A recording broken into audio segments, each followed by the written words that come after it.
Cult politics கொண்டு வர போறது இல்ல, கல்ச்சர்டான பாலிடிக்ஸ் தான் நான் கொண்டு வர போறேன்னு சொல்லிருக்காரு அண்ணாமலை. விஜய் கட்சி ஜெயிச்ச வேகத்தை பார்த்து இவரும் கட்சி ஆரம்பிக்கிறாரா இல்ல பிஜேபி மேல இருக்க வெறுப்புல கட்சி ஆரம்பிக்கிறாரா? தேசிய கட்சிகள் எதுக்குமே தமிழ்நாட்டோட பாலிடிக்ஸ் புரியல அப்படிங்கறதையும் பளிச்சுன்னு சொல்லிட்டார். இந்துத்துவ ஆதரவை உறக்க சொல்லாத பட்சத்துல அண்ணாமலையோட கட்சி அவருடைய ஃபாலோயர்ஸ்க்கு முட்டை இல்லாத ஆம்லெட் மாறுதான். இந்துத்துவ கொள்கையை தூக்கி பிடிச்சி தமிழ்நாட்டுல பிஜேபி கால் ஊன வைக்க வந்த அவதாரமா தான் அண்ணாமலையை அவருடைய ஃபாலோயர்ஸ் பார்த்தாங்க. இப்ப பிஜேபி என்னுடைய போக்குக்கு ஒத்து வரல அப்படின்னு சொல்லிட்டு அவர் ஆரம்பிக்க போற கட்சி பிஜேபியோட இன்னொரு வருஷனா அவங்க பாப்பாங்களா அப்படிங்கறத இப்ப பெரிய கேள்வி. ஆமா அப்படின்னு சொன்னா அதுல நமக்கு ஒரு பெரிய கேள்வி இருக்கு. வீட்டு சோகத்துல ஒருத்தன் 2 ஓட்டை போட்டு வச்சிருந்தானா, சின்ன ஓட்டை பெரிய ஓட்டை. இதுக்குன்னு கேட்டப்ப சின்ன ஓட்டை வழியா சின்ன பூனை போகும், பெரிய ஓட்டை வழியா பெரிய பூனை போகும் அப்படின்னு சொன்னானா. ஏன்பா பெரிய ஓட்டை வழியாவே 2 பூனையுமே போகுமே, அதுக்கு எதுக்கு பக்கத்துல ஒரு சின்ன ஓட்டை அப்படின்னு கேட்டப்ப அவனுக்கு அதுக்கு பதில் சரியா சொல்ல தெரியலையா. அப்பவே என்ன ரஜினி கூப்பிட்டாரு நான் போகல அப்படின்னு அண்ணாமலை சொல்றாரு. இப்ப கட்சி ஆரம்பிச்ச பிறகு மட்டும் ரஜினியோட ஆதரவை கேட்டு வாங்கினா அது எப்படி சரியா வரும்? அதனால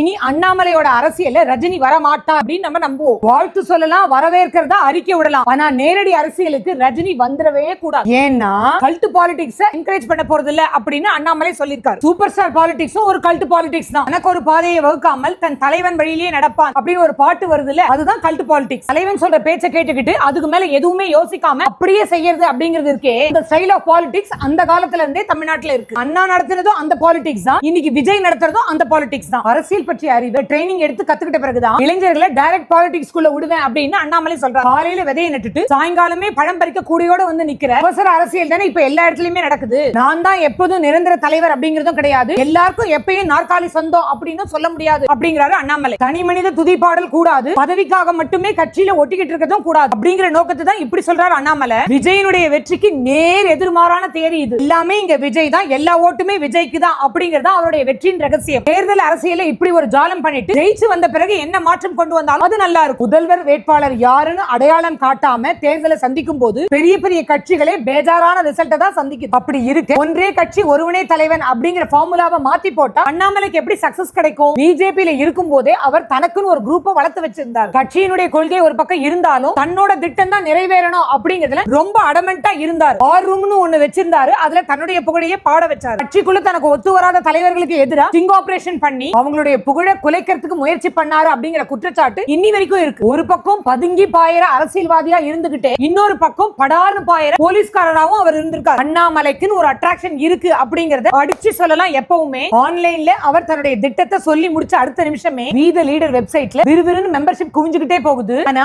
அவர் குறி வைக்கிற ஜென்சி ஜென் ஆல்பா கூட்டம் ரெண்டா பிரியும் போது விஜயா அண்ணாமலையா அப்படிங்கிற போலரைசேஷன்ல தான் ஓட் பேங்க் வந்து நிக்க போகுது.